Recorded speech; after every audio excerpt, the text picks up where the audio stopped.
नमस्कार फ्रेंड्स. आज आपण दलित साहित्यामधील पुढील घटक 4 नंबर आज अभ्यासणार आहोत. या घटकामध्ये जग बदल घालूनी घावं एकनाथ आवाड यांचा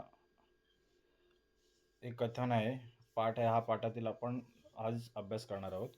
दलित साहित्यामधील घटक 4.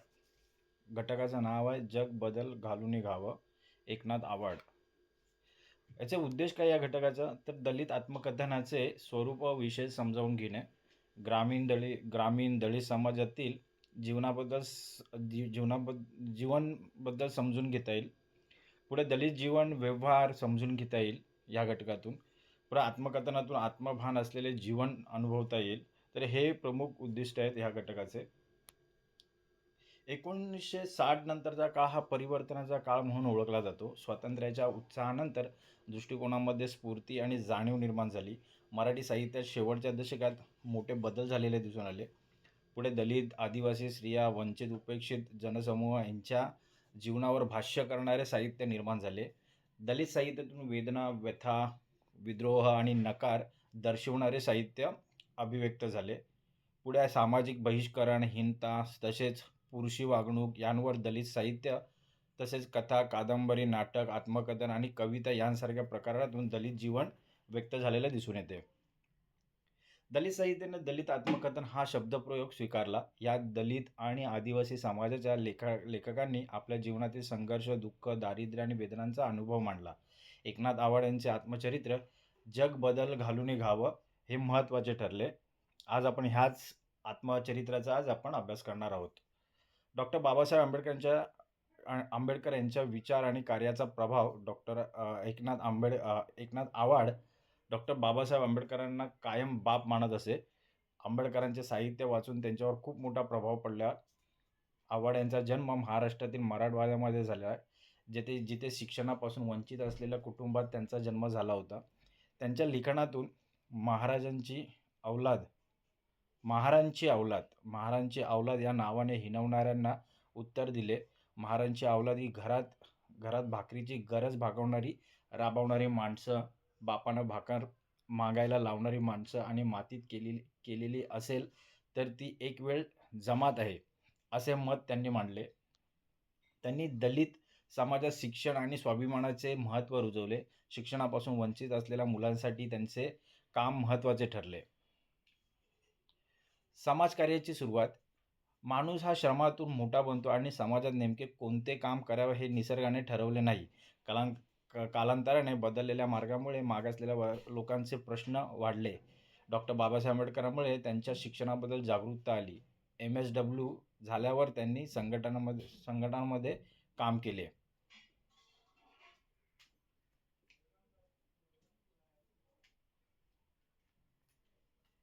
एकनाथ आवाड यांचे बालपण. आवाड यांचा जन्म बीड जिल्ह्यातील धारूर तालुक्यातील तुकडेगाव या गावात झाला. त्यांचे वडील मजुरी करत असत. घरची परिस्थिती हालाखीची असल्याने शिक्षणाऐवजी काम करण्याची गरज होती.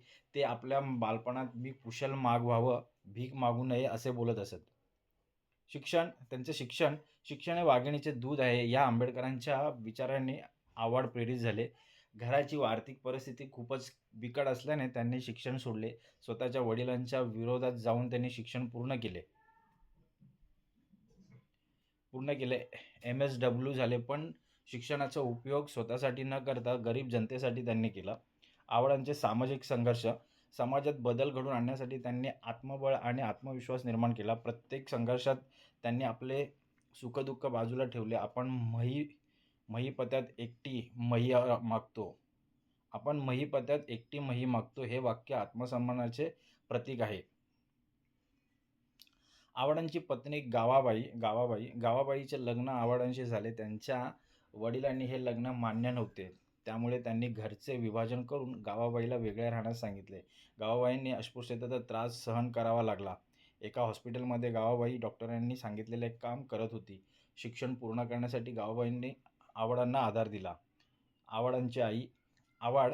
एकनाथ आवाड यांच्या आईला वाटत होते की त्यांनी शिक्षण घ्यावे. शिक्षण घेऊन काय होणार आहे, मी पोटराज आहे म्हणून शिक्षण घेऊन काय उपयोग. असे प्रश्न आवड करत होते. आईने सांगितले, "केवळ शिकूनच मोठे होणार नाही, तर शिक्षण घेऊनच तू तुझे मूल्य वाढवू शकतोस."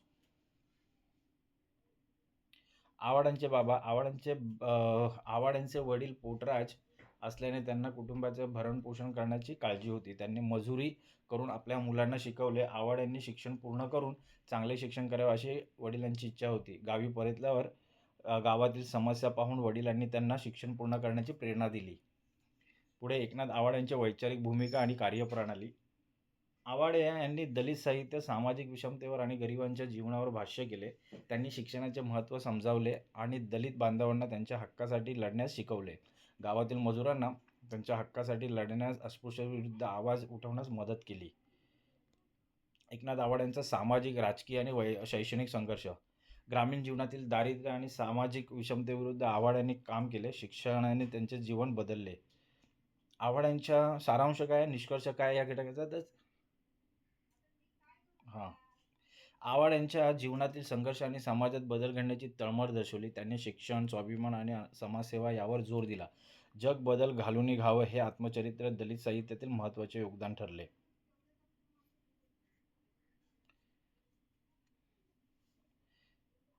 आव्हाडांचं दारिद्र्याने जीवन खोपटात दसायचं, भीक मागून पोट भरायचे अशी आव्हाडांच्या कुटुंबाची परिस्थिती होती. मागवाड्यातील लोकांनी वेठबिगारी करावी लागे, ज्यामुळे ते जगण्यापासून वंचित होते. दारूमुळे कुटुंबात होणारे वाद, गरिबी यातून बाहेर पडण्यासाठी शिक्षण आणि न्यायाचा लढा आवश्यक आहे हे त्यांनी ओळखले. न्यायासाठी पोलीस आणि किंवा कोर्टाची मदत घेण्याऐवजी स्वतःच्या हिमतीवर व संघटनेच्या बळावर संघर्ष केला.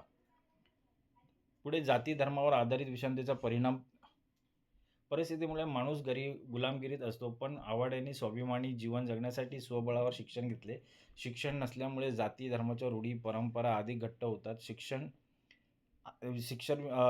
विचार स्वातंत्र्य आणि संधीची समता भारतीय संविधानाने दिली आहे. गावात दलित व्यक्तीला बोलू न देणं, दलित गुरूंना सन्मान न देणे, दलित तरुणांना नोकरीपासून वंचित ठेवणं यांसारख्या अत्याचारांचे वर्णन अरेला कारे म्हणण्यासाठी, हे अन्याय सहन न करण्यासाठी शिक्षण घेणे आवश्यक आहे असा त्यांचा विचार होता. नामांतर चळवळीत सहभाग. मराठवाडा विद्यापीठाच्या नामांतरीची चळवळ औरंगाबाद ही मराठवाड्यात दलितांच्या हक्कांसाठी झालेली मोठी चळवळ होती. चळवळीत भाग घेतल्याने आव्हाड यांच्यावर अनेक शारीरिक आणि मानसिक अत्याचार झाले. त्यांनी BA MA पूर्ण केले. नामांतराच्याच विरोधात झालेल्या आंदोलनात सहभाग घेतला. नामांतर चळवळ ही मराठवाड्यातील दलित चळवळीतील एक ऐतिहासिक घटना असून यामुळे दलित विद्यार्थ्यांमध्ये आत्मभान आणि आत्मविश्वास निर्माण झाला. आव्हाड यांनी एक गाव एक पांडवा चळवळीतही भाग घेतला, ज्यात त्यांनी जातीय अत्याचारांना तोंड द्यावे लागले. ऊसतोड कामगार. डॉक्टर बाबासाहेब आंबेडकरांचा प्रभाव. डॉक्टर बाबासाहेब आंबेडकरांच्या विचारांचा महाराष्ट्राच्या कानाकोपऱ्यात प्रभाव पडला. 27 जुलै 1978 रोजी विद्यापीठाचे नामांतरण विधेयक पास झाले, तर 23 ऑगस्ट 1988 रोजी मराठवाडा विद्यापीठाचे नामकरण डॉक्टर बाबासाहेब 94 मध्ये झाले ना, आंबेडकर मराठवाडा असे झाले. ऊसतोड कामगार प्रश्न. ऊसतोड कामगार प्रश्न म्हणजे ऊसतोडीचे काम करणारे कामगार. आव्हाड यांनी ऊसतोड कामगारांच्या प्रश्नावर आवाज उठवला आणि वेठबिगारी, लागणीदार प्रथेविरुद्ध संघर्ष केला. लागणीदार म्हणजे कर्ज घेऊन वेठबिगारी करणारे आदिवासी लोक. त्यांचे शोषण केले जात असे. वेठबिगारी संपवण्यासाठी त्यांनी काम केले आणि अनेक खटल्यांमध्ये विजय मिळवून दिला. सामाजिक आणि न्यायविषयक भूमिका. अनिष्ट रूढी, प्रथा आणि परंपरा यांवर घातलेले घाव. सामाजिक न्यायविषयक भूमिका. आव्हाड यांनी अन्याय सहन न करता न्यायासाठी संघर्ष करण्याचा विचार केला. अनिष्ट रूढी, परंपरा आणि कायद्याचे ज्ञान नसल्यामुळे होणाऱ्या अन्यायाविरुद्ध लोकांमध्ये शिक्षण आणि जागरूकता निर्माण केली. न्याय मिळवण्यासाठी त्यांनी दलित पॅंथरशी संपर्क साधून लोकांना संघटित केले. संघर्षाची त्रिसूत्री: शिक्षण घेणे, राजकीय व रचनात्मक साधने वापरणे, मानवी हक्कासाठी लढणे ही त्रिसूत्र त्यांनी वापरले. अनिष्ट रूढी, प्रथा, परंपरा यांवर घातलेले घाव. वडिलांनी पोटराज कापून टाकण्याची प्रथा बंद करून स्वाभिमानी जीवन जगण्यास सुरुवात केली. धार्मिक रूढी आणि देवदेवतांबद्दलच्या अंधश्रद्धेवर टीका. देवदासी प्रथेवर टीका केली, जी स्त्रियांच्या शोषणाचे कारण होती. आव्हाड यांनी पोटराज न बनण्याचे आणि गरिबीवर मात करण्याचे महत्त्व सांगितले. मानवी हक्क अभियान. मानवी हक्क अभियान MSW शिक्षण घेतल्यानंतर MSWचं शिक्षण घेत असताना त्यांनी आदिवासी वस्तीत काम केले. डिसेंबर 1990मध्ये मानवी हक्क अभियान ह्युमन राईट्स कॅम्पेन सुरू केले. या अभियानात त्यांनी मानवी हक्कांचे उल्लंघन, दलित वस्तीतील समस्या आणि जातीय भेदभावांच्या प्रश्नावर आवाज उठवला. अभियानाने ग्रामीण भागातील दलित वस्तीत सामाजिक न्याय आणि मानवी हक्कांबद्दल जागरूकता निर्माण केली. जागर पदयात्रा. जागर पदयात्रा 23 ऑगस्ट 1977 रोजी जागर पदयात्रा सुरू झाली. उद्देश काय होता तर दलित, आदिवासी आणि ग्रामीण लोकांसाठी मानवी हक्कांबद्दल जागरूकता निर्माण करणे. या पदयात्रेतून त्यांनी अस्पृश्यता, जातीयवाद आणि गरिबी यांवर प्रकाश टाकला. डॉक्टर बाबासाहेब आंबेडकरांनी स्थापन केलेल्या दलित पॅंथरच्या माध्यमातून या पदयात्रेला प्रेरणा मिळाली. जग बदल घालून घावं या आत्मकथनाचे भाषिक विशेष. भाषिक वैशिष्ट्य कसे होते तर या आत्मकथनाची भाषा साधी, सोपी, अनुभवलेली आहे. यात ग्रामीण बोलीभाषेचा उपयोग केल्यामुळे ते अस्सल आणि परिणामकारक वाटते. यात गरिबी, शोषित आणि पीडित लोकांबद्दलचे दुःख आणि संघर्ष चित्रित केलेला आहे. हे आत्मकथन उपरा आणि बलूत यांसारख्या दलित आत्मकथनाच्या प्रवाहाला पुढे घेऊन जाते. आत्मबळ, आत्मसन्मानाची भावना यात प्रमुख आहे. प्रस्तावना काय 1900 नंतरचा काळ परिवर्तनाचा काळ होता. मराठी साहित्यात दलित, आदिवासी, स्त्रिया, वंचित समोर भाष्य करणारे निर्माण झाले. तर दलित साहित्य, या साहित्यातून वेदना, व्यथा, विद्रोह, सामाजिक बहिष्करण व्यक्त झाले. कथा, कादंबरी, नाटक, आत्मकथन आणि कविता यातून दलित जीवन व्यक्त झाले. तर दलित आत्मकथन या संकल्पनेतून दलित आणि आदिवासी समाजातील लोकांनी स्वतःच्या जीवनावर संघर्ष, दुःख, दारिद्र्य मांडले. एकनाथ आव्हाड यांचे जग बदलून घावं हे महत्त्वाचे आत्मकथन ठरले.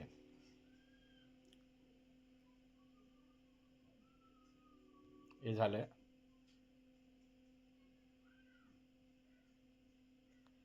बालपण पण झालेलं आहे, शिक्षण झालेलं आहे, नामांतरण चळवळ झाली आहे, सामाजिक भूमिका झाली आहे, त्रिसूत्री पण झाले.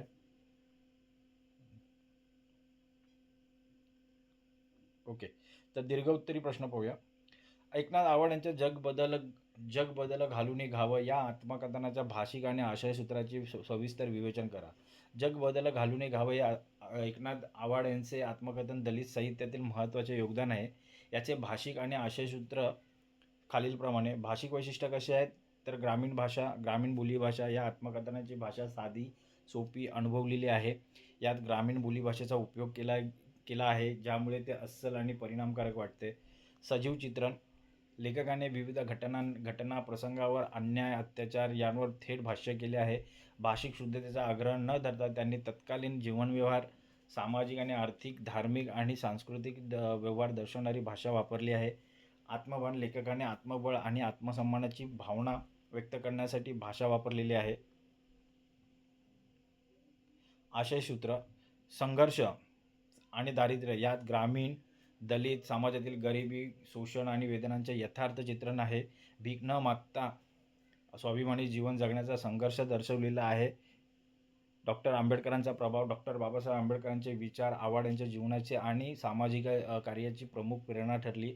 चळवळीचे सहभाग. मराठवाडा विद्यापीठाचे नामांतर, चळवळीचे तीव्र संघर्ष आणि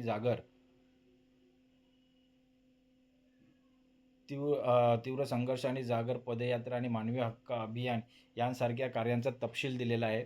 सामाजिक न्याय, अनिष्ट रूढी, परंपरा, पोटराज प्रथा, देवदासी प्रथा या जातीय विषमतेवर प्रहार करून सामाजिक न्यायाची भूमिका मांडलेली आहे.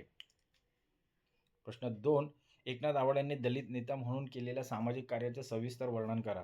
एकनाथ आव्हाड यांचे सामाजिक कार्य बहुआयामी आणि संघटनात्मक होते, जे डॉक्टर बाबासाहेब आंबेडकरांच्या विचारांनी प्रेरित झालेले होते.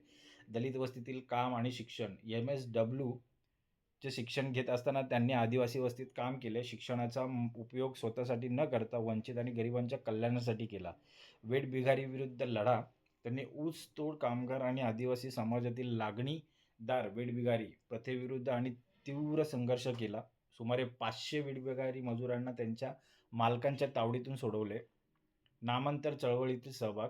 मराठवाडा विद्यापीठाचे नामकरण बाबासाहेब आंबेडकर मराठवाडा विद्यापीठ व्हावे यासाठी झालेल्या ऐतिहासिक नामांतर चळवळीत ते सक्रिय होते. पुढे मानवी हक्क अभियान आणि जागर पदयात्रा डिसेंबर 1990मध्ये मानवी हक्क आणि अभियान सुरू केले आणि 23 ऑगस्ट 1900 हां तर 23 ऑगस्ट 1977 रोजी जागर पदयात्रा सुरू केली. या माध्यमातून दलित आणि आदिवासी लोकांसाठी मानवी हक्कांबद्दल जागरूकता निर्माण झाली. रूढी परंपरावर घाव त्यांनी जातीय धार्मिक रूढी, अस्पृश्यता, पोटराजा प्रथा आणि देवदास प्रथा यांसारख्या अनिष्ट परंपरेवर प्रहार करून सामाजिक न्याय आणि आत्मसन्मानाची भावना रुजवली. प्रश्न 3. एकनाथ आवाड यांनी त्यांच्या कुटुंबातील व्यक्तींच्या संघर्षाचे भूमिकेचे वर्णन कसे केले आहे? आवाड यांच्या आत्मकथनात त्यांच्या कुटुंबातील सदस्य, विशेषतः त्यांची पत्नी, आई, वडील यांच्या संघर्षाचे आणि त्यांच्या आयुष्यातील भूमिकेचे मार्मिक चित्रण केले आहे. पत्नी गावाबाई यांचे लग्न आवाड यांच्याशी झाले. वडिलांचा विरोध असूनही गावाबाईंनी अस्पृश्यतेचा त्रास सहन केला. त्यांनी अनेक अडचणी असूनही घर सांभाळले आणि आवाड यांना त्यांचे शिक्षण पूर्ण करण्यासाठी सामाजिक कार्यात मदत करण्यासाठी आधार दिला. आवाडांच्या आईला वाटत होते की मुलाने शिक्षण घ्यावे. केवळ शिकूनच मोठे होणार नाही, तर शिक्षण घेऊनच तू तुझे मूल्य वाढवू शकतोस, असे सांगून त्यांनी आवाड यांना शिक्षण घेण्यास प्रेरित केले. त्यांनी घर चालवण्यासाठी मजुरी केली. आवाड यांचे वडील पोटराज असल्याने कुटुंबाचे भरणपोषण करण्याची चिंता त्यांना होती. मग त्यांनी मजुरी करून मुलांना शिकवले. त्यांनी पोटराज कापून टाकण्याची प्रथा स्वतःहून बंद केली आणि कुटुंबात स्वाभिमानाची भावना रुजवली. प्रश्न 4. मराठवाडा विद्यापीठाच्या नामांतरण चळवळीतील एकनाथ आवाड यांच्या भूमिकेचे परीक्षण करा. चळवळीचे स्वरूप मराठवाडा विद्यापीठाचे नामकरण बाबासाहेब आंबेडकर मराठवाडा विद्यापीठ व्हावे यासाठी झालेली नामांतर चळवळ ही दलित समाजाने आत्मसन्मानासाठी दिलेला लढा होता. आवाड यांचा सहभाग. आवाड यांनी या चळवळीत सक्रिय सहभाग घेतला.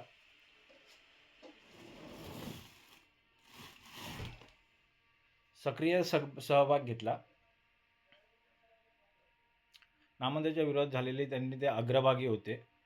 तत्कालीन परिस्थितीत त्यांनी BA MA पूर्ण केले. नामांतराच्या विरोधात झालेली आंदोलनात ते अग्रभागी होते. नामांतराच्या चळवळीत सहभागी झाल्यामुळे त्यांना उच्च जातीय समाजकंटकांनी केलेल्या अत्याचारांना तोंड द्यावे लागले. जागरूकता निर्माण. त्यांनी मराठवाड्यातील दलित वस्तीत जाऊन काम केले आणि चळवळीमुळे दलित वस्तीतील लोकांमध्ये शिक्षण आणि स्वाभिमानाबद्दल जागरूकता निर्माण केली. एकनाथ आवाड यांनी दलित तरुणांना त्यांच्या हक्कासाठी लढण्यासाठी कोणती प्रेरणा दिली? एकनाथ आवाड यांनी आंबेडकरांच्या विचारांनी प्रेरित होऊन दलित तरुणांना त्यांच्या हक्कासाठी लढण्यासाठी खालील प्रेरणा दिल्या. शिक्षणाचे महत्त्व. त्यांनी शिक्षण हे वाघिणीचे दूध आहे या विचारावर जोर दिला. शिक्षणामुळे जातीय धार्मिक रूढींमुळे होणारे नुकसान टाळता येते आणि आरेला कारे म्हणण्याची हिंमत येते. स्वाभिमान जीवन. पोटराज बनून जगण्याऐवजी स्वाभिमानी जीवन जगावे. स्वतःच्या अस्तित्वासाठी शिक्षण घेणे आवश्यक आहे. संघटन आणि लढा. त्यांनी दलित बांधवांना संघटित करून अन्यायाविरुद्ध आवाज उठवण्यास शिकवले. अन्याय सहन न करता रचनात्मक आणि राजकीय साधने वापरून न्यायासाठी संघर्ष करण्याचे आवाहन केले. अनिष्ट प्रथांवर प्रहार. देवदासी प्रथा आणि पोटराज सारख्या अनिष्ट रूढींवर घाव घालून त्यांना मानवी हक्कांसाठी लढण्यास शिकवले. पोटराज प्रथा आणि देवदास प्रथा यांवर आवाड यांनी कोणता घाव घातला? आवाड यांनी पोटराज, घर चालवण्यासाठी भीक मागणे प्रथा स्वतःच्या वडिलांकडून बंद केली, ज्यामुळे कुटुंबात स्वाभिमानाची भावना वाढली. तसेच देवदासी प्रथेमुळे होणाऱ्या स्त्रियांच्या शोषणावर त्यांनी टीका केली आणि या रूढींना विरोध केला. प्रश्न 2. मानवी हक्क अभियान कधी सुरू झाले आणि त्याचा उद्देश काय होता? मानवी हक्क अभियान डिसेंबर 1990मध्ये सुरू झाले. त्याचा उद्देश मानवी हक्कांच्या उल्लंघनावर आवाज उठवणे आणि ग्रामीण भागातील दलित वस्तीतील लोकांना सामाजिक न्यायाबद्दल जागरूक करणे हा होता. प्रश्न 3. नामांतर चळवळीतील दलितांच्या मागणीला विरोध करणारे कोण होते? नामांतर चळवळीतील दलितांच्या मागणीला सवर्ण समाजकंटकांनी विरोध केला होता. त्यांनी आंदोलनात सक्रिय सहभाग घेणाऱ्या दलित कार्यकर्त्यांवर अत्याचार केले. प्रश्न 4. जागर पदयात्रा कधी सुरू झाली आणि तिचा मुख्य उद्देश काय होता? जागर पदयात्रा ही 23 ऑगस्ट 1977 रोजी सुरू झाली. तिचा मुख्य उद्देश मुख्य संदेश दलित, आदिवासी, ग्रामीण लोकांसाठी मानवी हक्कांबद्दल जागरूकता निर्माण करणे आणि जातीयवाद आणि अस्पृश्यतेविरुद्ध लढणे हा होता. आव्हाड यांनी सामाजिक संघर्षासाठी कोणती त्रिसूत्रे वापरली? आव्हाड यांनी सामाजिक संघर्षासाठी त्रिसूत्री वापरली. शिक्षण, स्वतःच्या अस्तित्वासाठी शिक्षण घेणे, संघटन, दुसऱ्याच्या अन्यायाविरुद्ध लढण्यासाठी रचनात्मक आणि राजकीय साधने वापरणे, मानवी हक्कांसाठी लढणे. काही टिपा आल्यात त्या पाहूया. दलित आत्मकथन. दलित आत्मकथन हा मराठी साहित्यातील एक महत्त्वाचा प्रकार आहे, जो 1960 नंतरच्या परिवर्तनाच्या काळात उदयास आला. यात दलित आणि आदिवासी समाजातील लेखकांनी स्वतःच्या जीवनातील वेदना, दुःख, शोषण, दारिद्र्य आणि विरहाचे अनुभव प्रामाणिकपणे मांडले. बदल घालूनी गावं. जग बदल घालूनी गावं हे आत्मकथन या प्रवाहातील महत्त्वपूर्ण साहित्य आहे, जे आत्मभान असलेले जीवन अनुभवास मदत करते. आव्हाड यांचे बालपण आणि शिक्षण. एकनाथ आव्हाड यांचा जन्म बीड जिल्ह्यातील धारूर तालुक्यातील तुकडेगाव येथे झाला. त्यांचे बालपण अत्यंत गरिबीत गेले, जेथे त्यांना भीक मागण्याची वेळ आली होती. त्यांनी ते नाकारले. डॉक्टर आंबेडकरांच्या विचारांनी प्रेरित होऊन त्यांनी शिक्षणाचे महत्त्व ओळखले आणि कुटुंबाच्या विरोधात जाऊन MSW पर्यंतचे शिक्षण पूर्ण केले. शिक्षण हे वाघिणीचे दूध आहे या विचारांवर त्यांचा विश्वास होता. ऊसतोड कामगारांसाठी आव्हाड यांचे कार्य लिहा. टिप 3. एकनाथ आव्हाड यांनी ऊसतोड कामगारांच्या प्रश्नावर काम केले. त्यांनी लागणीदार वेठबिगारी प्रथेविरुद्ध संघर्ष केला, ज्यात आदिवासी कामगारांचे शोषण होत असे. आव्हाड यांनी सुमारे 500 वेठबिगारी मजुरांना त्यांच्या मालकांच्या तावडीतून मुक्त केले आणि त्यांना त्यांच्या हक्कासाठी लढण्यास शिकवले. जग बदल घालूनी घाव या आत्मकथनाचे निष्कर्ष. टिप 4. या आत्मकथनाचा समारोप असा आहे की ते जातीय पेचावर उत्तर शोधता स्वतःसोबत हजारो दलितांच्या जीवनात सन्मानाची ज्योत पेटवणारे ठरले. हे आत्मचरित्र दलित समाजातील वास्तव आणि जीवनव्यवहार व्यक्त करते. यात आत्मसन्मान, स्वाभिमान, सामाजिक आणि सांस्कृतिक परिवर्तनाची गरज दर्शवलेली आहे. हे आत्मकथन दलित जीवनाचे यथार्थ चित्रण करून तत्कालीन समाज जीवन समजून घेण्यासाठी महत्त्वाचे आहे. टिप 5. आव्हाड यांची पत्नी गवाबाई. गवाबाई या एकनाथ आव्हाडांच्या पत्नी होत्या. त्यांच्या वडिलांचा विरोध असूनही गावाबाईंनी आव्हाड यांच्याशी लग्न केले. त्यांना अस्पृश्यतेचा त्रास सहन करावा लागला. आव्हाड यांना शिक्षण पूर्ण करण्यासाठी आणि सामाजिक कार्यात सक्रिय राहण्यासाठी त्यांनी मोठा आधार दिला. आव्हाडांच्या संघर्षाच्या काळात गावाबाईंनी त्यांच्या पाठीशी खंबीरपणे उभे राहून कुटुंबाचे भरणपोषण केले. तर मित्रहो, आज आपण हा दलित साहित्यामधील घटक 4 जग बदल घालूनी घावं एकनाथ आव्हाड यांचं आत्मकथन आज आपण अभ्यासलेला आहे. तर हा घटक चांगल्या प्रकारे समजून घेण्यासाठी तुम्ही हा व्हिडिओ वारंवार पहा, जेणेकरून या घटकाचं आकलन तुम्हाला चांगल्या प्रकारे होईल आणि तुमच्या मित्रांनाही हा व्हिडिओ शेअर करा, जेणेकरून त्यांचाही अभ्यास होईल. तर आज आपण इथेच थांबूया. थँक्यू. धन्यवाद.